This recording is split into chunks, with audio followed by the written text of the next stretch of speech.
Bismillahirrahmanirrahim. Assalamualaikum warahmatullahi wabarakatuh. Waalaikumsalam warahmatullahi Alhamdulillahirabbil alamin. Wassalatu wassalamu ala asrafil anbiya'i wal mursalin sayyidina wa maulana Muhammad wa ala alihi wa ashabihi wa barik wa sallim ajma'in. Amma ba'du. Alhamdulillah, puji syukur pada Allah Subhanahu wa taala di kesempatan hari ini di bulan yang penuh berkah, bulan puasa, bulan Ramadan 1443 Hijriah, kita masih diberi kesehatan, kenikmatan, kemudian bisa menikmati di bulan puasa. Nah, pada kesempatan ini seperti pekan-pekan yang lalu, kita akan mengadakan memperbincangkan sebuah buku di kajian buku pilihan, yaitu buku karangan Profesor Dr. Muhammad Rawaskol Ahji. Nah, pada kesempatan ini kita akan melanjutkan perbincangan kita, dan di samping saya sudah ada narasumber kita yang selalu menemani Ustadz Gusti Orin. Assalamualaikum Ustadz. Waalaikumsalam warahmatullahi wabarakatuh. Alhamdulillah Ustaz, kita bisa kembali di sekitaran pekan kedua di bulan Ramadan ini ya. Alhamdulillah kita sudah merasakan. Kemudian pada kesempatan hari ini kita ingin melanjutkan kembali perbincangan kita kemarin Ustaz. Nah, pada perbincangan dua sebelumnya ya. Dua video sebelumnya bahwasanya kita lebih membahas tentang bagaimana upaya-upaya dari kafir Quraisy untuk menentang dakwah Rasulullah, menghadang dakwah Rasulullah, sampai dari propaganda, penyiksaan, bahkan juga ada upaya pemboikotan daripada Rasulullah SAW dan para sahabat. Nah, hari ini kita ingin melanjutkan kembali Zat, apa yang ya dari sekian banyak upaya ya dilakukan tadi, apakah kemudian Rasulullah ya tetap fokus di Mekah saja, walaupun tadi kemarin sudah ada hijrah ke Habasyah, bentuk upaya dakwah ke luar. Nah, apa tahapan berikutnya dakwah Rasulullah itu sendiri Ustaz? Baik, Tafadhol Ustaz. Assalamualaikum warahmatullahi wabarakatuh. Waalaikumsalam warahmatullahi wabarakatuh. Live channel yang dimuliakan Allah Subhanahu wa taala. Sebagaimana pernah saya sampaikan ya Mas Hendra ya di episode beberapa waktu yang lalu, kalau kita merujuk pada Syekh Sofiur Rahman Al-Mubarakpuri, beliau menyampaikan bahwa di Makkah itu, pada periode dakwah di Makkah itu ada satu aktivitas, ada satu fase, yaitu dakwah keluar Makkah gitu loh. Dakwah terbuka keluar Makkah gitu loh. Nah, salah satunya itu adalah peristiwa yang akan kita bahas ini. Nah, jadi peristiwa ini Mas Enda terjadi gitu ya ketika paman beliau yaitu Abu Thalib gitu, yang saat ini, yang selama ini menjadi pelindung bagi dakwah Rasulullah Shallallahu Alaihi Wasallam gitu, ini sudah meninggal, jadi barusan meninggal gitu ya. Kemudian juga Khadijah, istri beliau, juga meninggal dunia juga gitu, yang selama ini banyak mensupport aktivitas dakwah gitu ya. Maka ya bagi Rasulullah merasakan ya ini dunia ini kayak sempit lah gitu. Nah, di Makkah begitu ditekan sedemikian rupa gitu, gitu. Sampai harus menghijrahkan para sahabatnya ke Habasyah gitu. Nah, maka tentu saja dengan kondisi seperti ini gitu, nah beliau harus berpikir gitu untuk mencoba keluar dari kesulitan, karena semenjak meninggalnya Abu Thalib dan istri beliau Khadijah gitu, maka tekanan terhadap dakwah terhadap diri beliau sendiri itu semakin kuat gitu. Karena tidak ada lagi nih Abu Thalib yang biasanya pasang badan gitu. Ya, jadi Abu Thalib biasa pasang badan untuk melindungi dakwah beliau itu, melindungi beliau secara pribadi juga itu. Maka ini sudah tidak ada. Akhirnya orang pembesar Makkah pada saat itu begitu ya semakin berani itu. Semakin berani untuk berbuat melakukan tekanan fisik yang semakin kuat pada beliau itu. Nah, maka harus dipikirkan satu cara agar dakwah ini bisa lebih berkembang, lebih kuat lagi gitu. Nah, lalu terpikirlah atau ditetapkanlah atau diputuskanlah bahwa yang harus dilakukan itu adalah mencari atau Keluar dari Makkah, dakwah tuh. mendakwahkan keluar Makkah gitu ya. Oh, gitu. Nih, nah yang dipilih oleh Rasulullah SAW itu untuk aktivitas ke sana itu adalah Taif gitu. Taif, Ustaz ya? Ya, itu. Jadi di Taif gitu. Di Taif. Nah, Apa alasan kenapa kok ke daerah Taif yang menjadi pilihan Rasulullah untuk apa ibaratnya iya, iya. mencari pertolongan ya, nusrohnya itu ke Taif. Nah, jadi ini memang sesuatu yang dianalisa gitu ya. Itu. Oh, gitu. Nah, jadi kalau bukunya Profesor Waskol Ahji ini kan karena namanya Sisi politis. pembacaan politis kan gitu, analisis politisnya itu. Jadi beliau selalu menyampaikan lah itu bahwasanya ini sesuatu yang sudah dianalisa gitu. Oh, iya, iya. Nah, termasuk juga tentang bagaimana beliau memilih Taif itu ya. Nah, jadi setidaknya itu pilihan kepada Taif itu ada beberapa hal. Yang pertama adalah faktor kemanusiaan gitu. Faktor kemanusiaan. Jadi di Taif itu ada Bani Thaqif namanya. Bani Thaqif. Bani Thaqif. Nah, di Bani Thaqif itu banyak masih saudara ibu dan ibu beliau itu. Jadi keluarga ibu lah gitu. Nah, keluarga ibu masih banyak di sana itu. Nah, ini adalah keluarga dekat kan, masih hitung-hitungan keluarga dekat lah gitu. Nah, keluarga dekat inilah yang kemudian diharapkan oleh beliau, itu oleh Rasulullah untuk bisa memberikan perlindungan lah kepada beliau itu. Nah, di situ. Lalu di samping ada hubungan keluarga atau dari ibu tadi, ya, juga ada hubungan kekeluargaan melalui pernikahan. Jadi ada salah seorang pemimpin Taif gitu dan pemimpin Quraisy gitu. Itu ya kalau istilah sekarang tuh besanan lah gitu lah. Pewarangan gitu.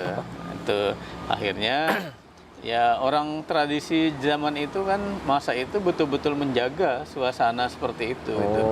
Jadi kalau seorang besanan mengawini sana ya menjadi keluarga yang harus dilindungi lah, yang sangat dijaga itu. Nah, maka dengan alasan pertama ini Rasulullah beranggapan dan menduga kuat gitu ya. Beliau menduga bahwasanya Taif ini kalau diseru penduduknya itu untuk masuk Islam, bisa jadi akan masuk Islam ini gitu. Bisa jadi akan beriman gitu.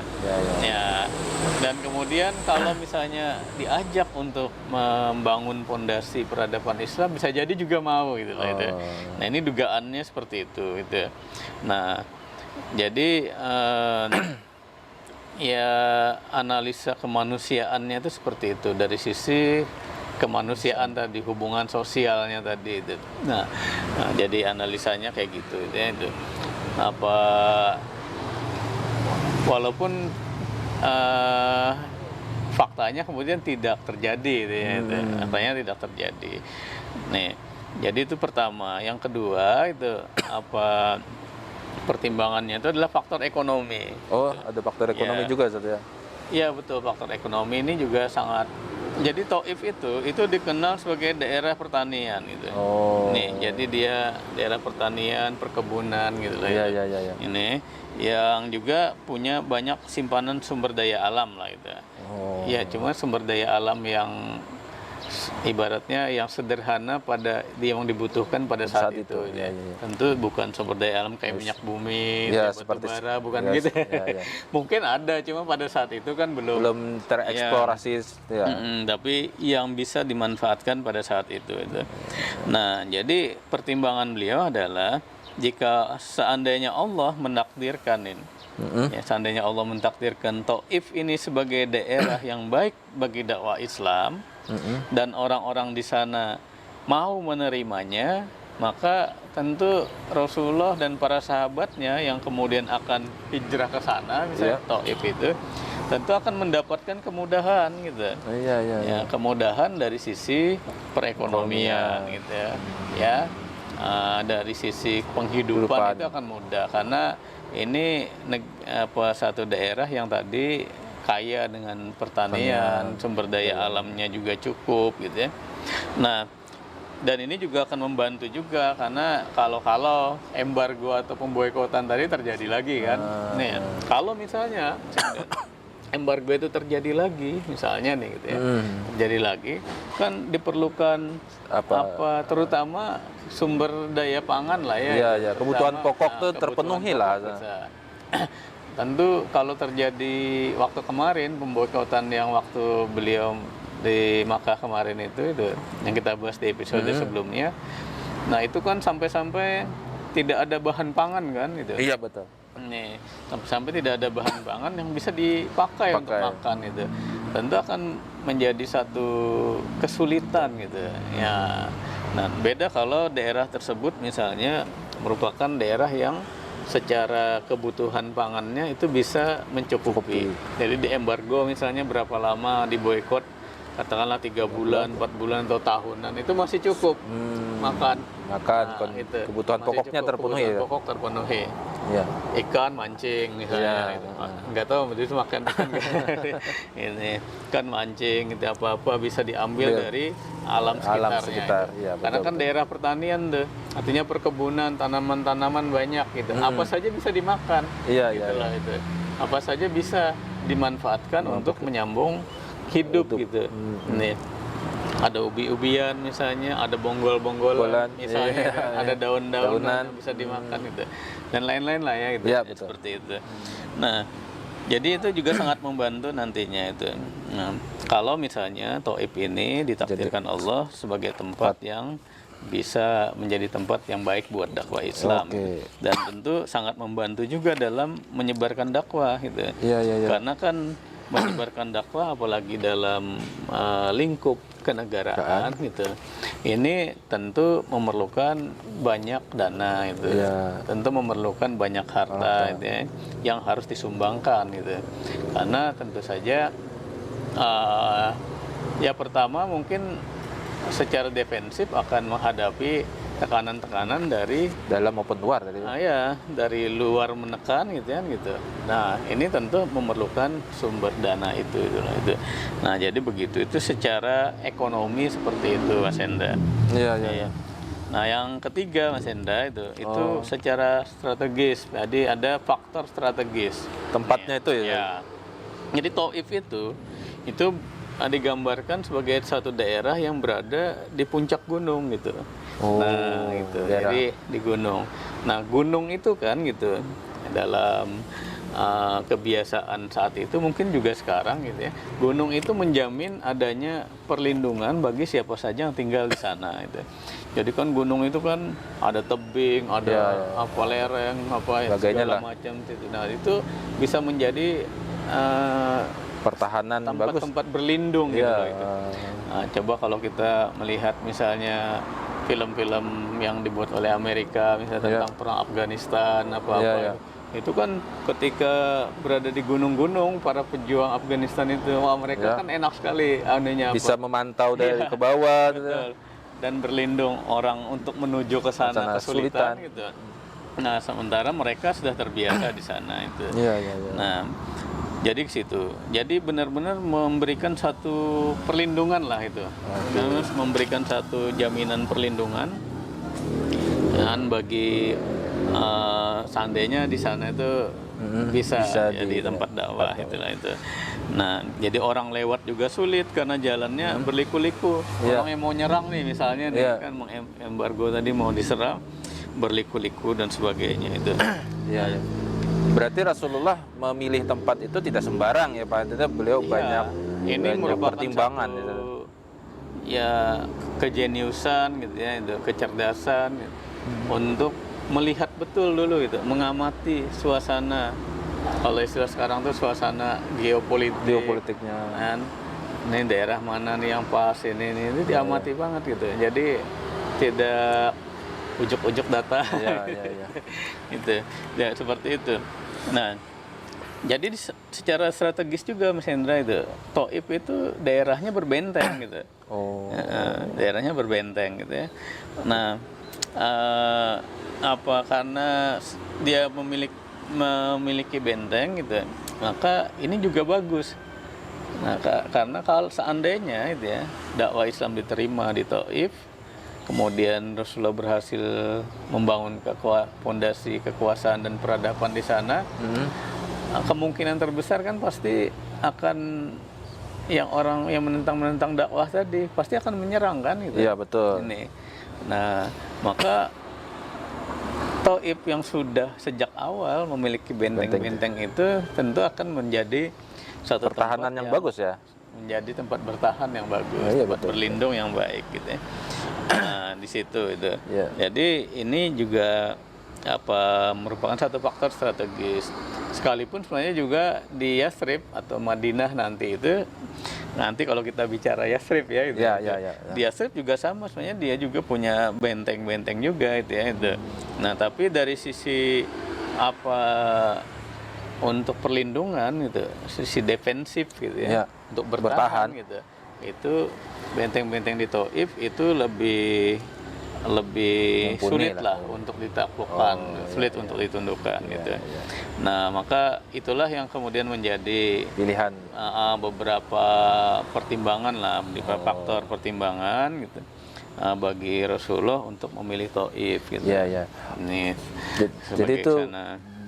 Pertimbangan matang dari Rasulullah SAW. Iya. Hanya saja kemudian hasilnya gimana, Ustaz? Apakah kemudian sesuai ekspektasikah kemudian orang Taif menerima Rasulullah atau jangan-jangan sebaliknya? Nah, itulah yang terjadi itu ya, qadarullah itu. Jadi sebenarnya Rasulullah sendiri yang pergi ke Taif itu. Jadi beliau yang langsung pergi ke Taif gitu untuk berbicara dengan para pemimpin Bani Thaqif tadi gitu ya. Iya. Nah, tetapi sesampainya di sana beliau menemuin 3 orang pemimpin Bani Thaqif gitu. Ya, tapi mereka itu kemudian katakanlah menolak lah gitu ya. Menolak Ustaz ya. Menolak segala macam, bahkan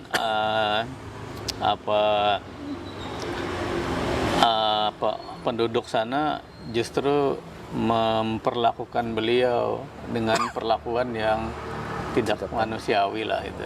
Jadi dilempari, diolok-olok, diejek, dimaki-maki gitu, dan sebagainya gitu ya.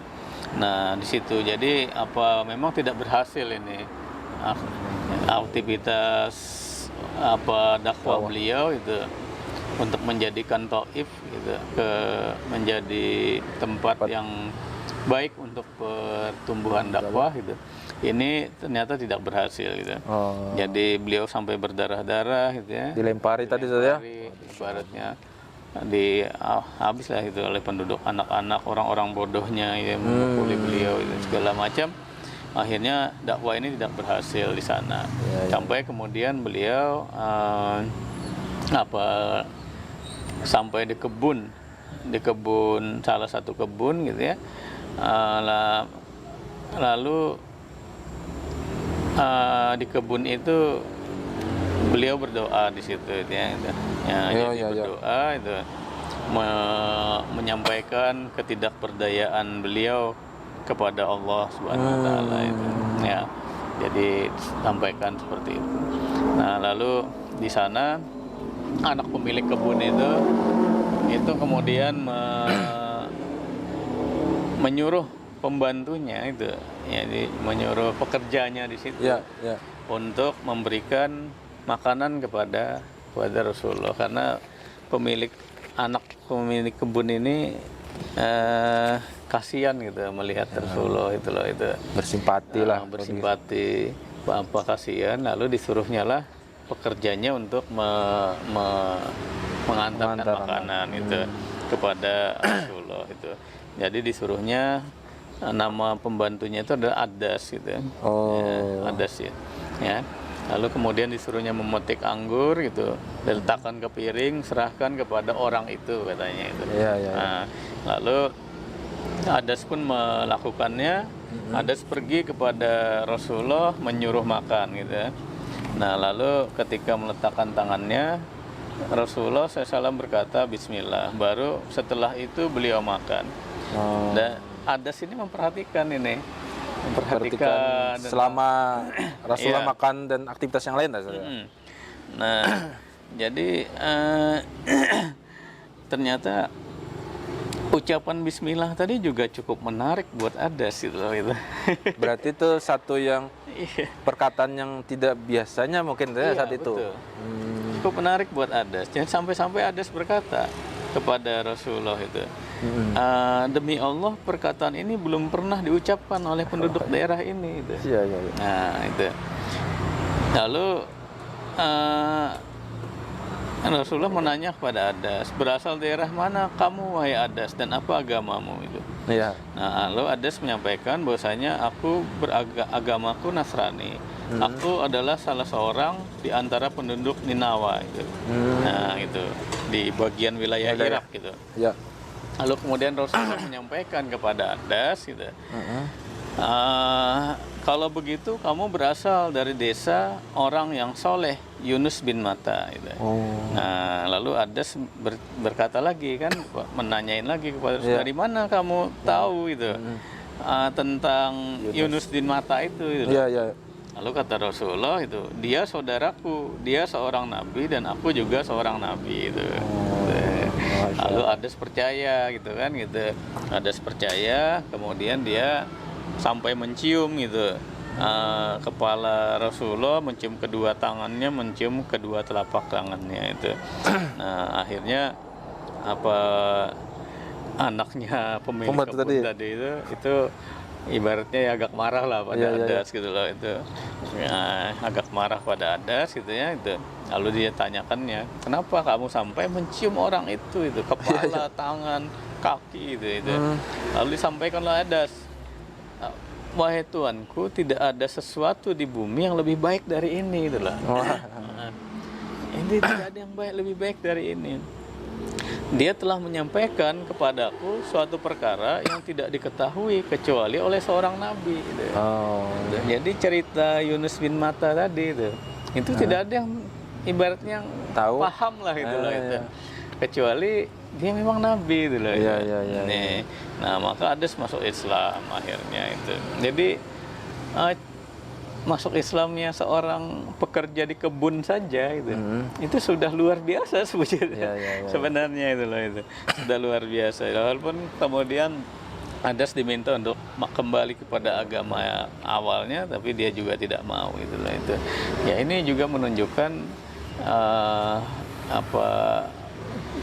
tidak ada yang tidak berhasil gitu. Iya, dalam dakwah itu selalu ada hasilnya. Asal upaya sudah. Iya, sekalipun hanya lah itu tanda kutip gitu ya. Iya. Sekalipun hanya berimannya seorang pekerja di kebun tadi. Iya. Padahal kan yang mau dibidik kan pembesar-pembesar Taif nih itu. Sehingga Taif mau dijadikan tempat gitu untuk menjadi titik dakwah berikutnya sudah. Berikutnya itu loh itu. Iya. Ini tapi kemudian ternyata hanya Adas saja itu. Hanya Adas saja yang mau menerima itu. Tapi itu juga sudah menjadi ya pembawa kebahagiaan gitu. Ya, karena ada yang menerima itu. Ya, kemudian paling tidak ini jadi gambaran juga ternyata dakwah itu penuh tantangan yang diperkirakan mendapatkan hasil yang signifikan, tapi ternyata belum saatnya ya. Iya. Jadi harus dengan perjuangan lagi ya, sampai Rasulullah tadi dilempari, kemudian ditolak ya, sampai kemudian. Nah, ada satu pernah mendengar kalau mungkin di buku sini juga ada penjelasan juga, setelah beliau pulang di Taif tadi, beliau bertemu dengan kalangan jin ya. Apakah benar atau ada di buku ini juga sebenarnya sangat masyhur ya dalam kitab-kitab sirah itu ya. Iya. Semua kitab sirah itu menuliskan ini. Jadi disebutkan berimannya sekelompok jin gitu ya. Jin ya. Nah, itu. Jin itu di luar manusia berarti. Iya. Ini menarik juga itu ya. Jadi ketika di Taif, ini masih di Taif gitu ya. Masih di Taif. Ya, jadi ketika Rasulullah meninggalkan Taif dan beliau kembali ke Mekah gitu, karena beliau merasa putus asa nih atas penerimaan dari Bani Saqif gitu. Dan sehingga beliau sampai di satu lembah kurma. Ketika malam harinya beliau mendirikan sholat gitu. Oh. Nah, ini mendirikan sholat. Nah, tentu bukan sholat 5 waktu gitu, yang sudah ini, karena saat itu kan belum ini kan. Belum peristiwa Isra Mi'raj, belum. Lalu 7 rombongan jin dari komunitas Nasibin disebutkan melintasi Rasulullah. Mereka mendengarkan apa yang dibaca oleh beliau. Jadi jin itu mendengarkan itu. Berarti jin itu mendengar. Iya. Jadi jinnya mendengarkan apa yang disampaikan itu. Lalu kemudian setelah beliau selesai, maka rombongan jin itu kembali kepada kaumnya untuk memberikan peringatan. Jadi jin ini juga nyampaikan juga itu. Ini sampaikannya. Akhirnya mereka benar-benar beriman dan mereka merespon dengan baik apa yang telah mereka dengar gitu. Ini sebenarnya diabadikan juga di dalam Quran surah Al-Ahqaf gitu ya. Ayat 29 lah, mulai ayat 29. Peristiwa tadi ya, peristiwa bertemunya Rasulullah dengan jin. Iya. Ini jadi ketika jadi telah beriman, dan akhirnya kemudian beriman itu jin itu. Setelah beliau mendapat, nah ini juga berimannya jin ini juga sebenarnya memberikan satu nuansa kebahagiaan gitu ya untuk pada diri Rasulullah, dan juga membuat ibaratnya tuh ya semakin nampaklah kekuasaan Allah Ta'ala yang mengutus beliau ini, bahwasanya kekuasaan Allah Ta'ala itu bukan cuman kalangan manusia. Cuma kalangan manusia saja itu ya. Tetapi juga ada kalangan lain nih, jin gitu ya, gitu loh itu. Nah ini juga ya bisa dikatakan sedikit hiburan lah. Ini juga merupakan hiburan gitu, yang mampu meringankan dan bahkan mampu menghilangkan rasa sakit yang sedang beliau rasakan itu. Nah jadi berimannya jin ini juga menjadi penegasan bagi Rasulullah bahwa Allah sekali-sekali tidak akan mengabaikan beliau gitu. Betul. Buktinya ketika di kalangan manusia menolak, ada kalangan lain yang didatangkan oleh Allah Subhanahu wa taala untuk menerima beliau gitu. Gitu. Nah, itu.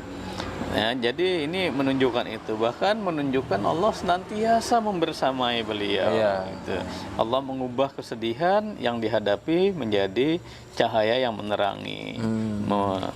Nah, ini jadi ibaratnya gini, walaupun penduduk bumi nggak mau nerima gitu, ada penduduk di luar bumi yang mau, di alam lain gitu, di dunia lain yang mau nerima kamu itu loh. Gitu. Nah ibaratnya seperti itu. Ya ini ya di satu sisi ada ketidakberhasilan dan kesedihan, di sisi lain ada keberhasilannya, Senda. Betul. Dan kebahagiaan juga gitu loh gitu. Nih, jadi itulah gitu. Begitulah dakwah, saudara, bahwasanya selagi terus diusahakan, maka dakwah itu akan memberikan hasil. Saat di satu sisi mungkin belum maksimal, maka di sisi lain bisa jadi akan lebih maksimal. Itu adalah dari kondisi yang memang Allah ingin perlihatkan, saudara. Oke, Ustaz, terima kasih karena mau gambaran yang sangat inspiratif bagi kita juga, bahwasanya ini menunjukkan bahwasanya aktivitas dakwah itu harus terus dilakukan walaupun dengan berbagai tantangan dan rintangan yang dihadapi, yang kemudian kita hanya berusaha semaksimal mungkin menjalankan aktivitas tersebut ya. Oke, teman-teman sekalian, mohon maaf karena kita akan lanjut kembali di pekan yang akan datang, dan terima kasih pada Ustadz yang berkenan selalu menemani di tiap pekannya. Insya Allah di pekan yang akan datang kita akan lanjutkan pembicaraan yang akan lebih menarik lagi daripada buku yang kita akan kupas pada buku ini. Terima kasih, mohon maaf jika ada hal yang kurang berkenan. Kita jumpa lagi edisi Kabuli yang akan datang. Terima kasih. Assalamualaikum warahmatullahi wabarakatuh. Waalaikumsalam warahmatullahi wabarakatuh.